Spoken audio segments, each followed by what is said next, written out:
If a thing has been given, it's in our own prerogative to either accept what has been given or reject it. Have you accepted the soundness of mind that comes from the Lord? Which means that your thoughts must be right, flawless, intact, firmly rooted in the word of the Lord and in the ways of God. Because if we are not careful, we can begin to have what you call a fleshy mind.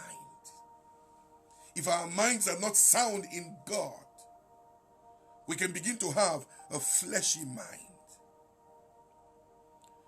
The Bible says in Colossians chapter number 2, verse number 18, let no man beguile you of your reward in voluntary humility and the worshipping of angels, intruding into those things which he had not seen, vainly puffed up by his fleshy mind. Which means men who carry fleshy minds look for those to beguile, to deceive. And what's a fleshy mind?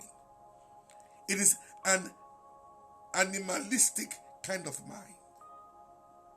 It is an erotic kind of mind. That is lustful kind of mind. It's a mind that concentrates only on the body. He said, be careful lest anybody deceive you in making you come to this dimension.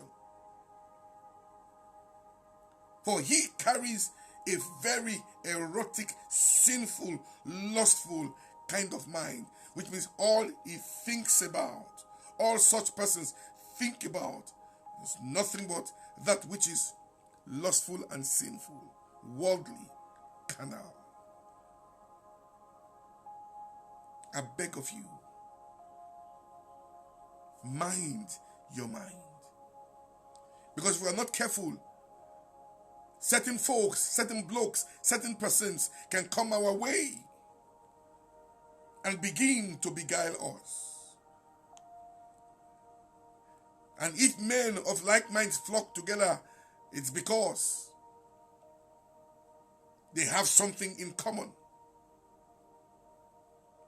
May your mind not become one and common to a person whose mind is fleshy, who is lustful, who is sinful, and who is very animalistic in personality.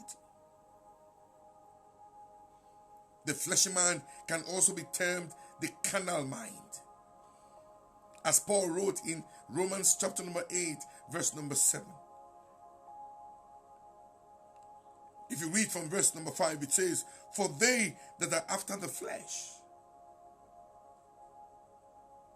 do mind the things of the flesh, but they that are after the Spirit, the things of the Spirit.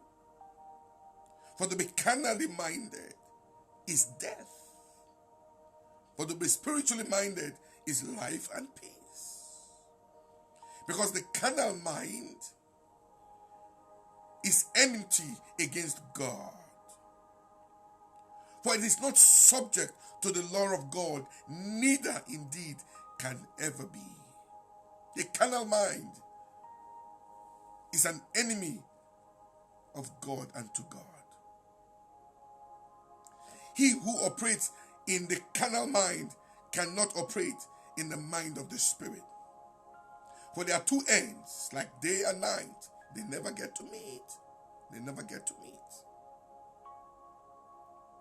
Mind your mind. How is the state of your mind? Because out of it proceeds the issues of life. Sit down and take stock within you. Because most of the time, our attentions are always without, not within. The word carnal means to be impure, to be lustful, to be worldly, to be sensuous, to be sinful. It's like the flesh, the fleshy mind. always thinking about something terrible, something sinful, something impure, something lustful. God says no. It leads to destruction. It leads to death. Men who sit down and get involved in thinking carnally, in worldly manner, after the ways, the standards of the world, they die. It leads them to death and destruction. God will have me to charge you to say, no, we shouldn't walk therein. Rather, we should walk after the Spirit and have the mind of the Spirit.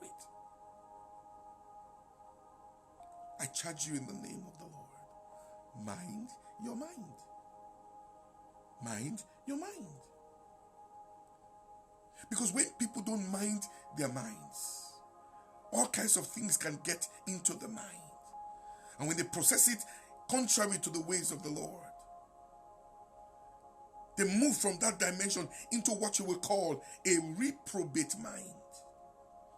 As found in Romans chapter number 1 verse 28. The word reprobate means a corrupt mind.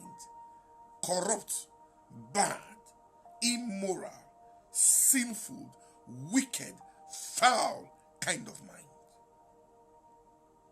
For the Bible says in Romans 1:28, and even as they did not like to retain God in their knowledge, that is in their mind, in their thoughts, God gave them over to a reprobate mind, to do those things which are not convenient.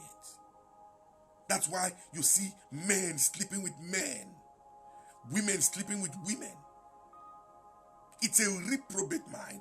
It's a corrupt mind, a bad mind, an immoral mind. Very sinful, wicked, and terrible.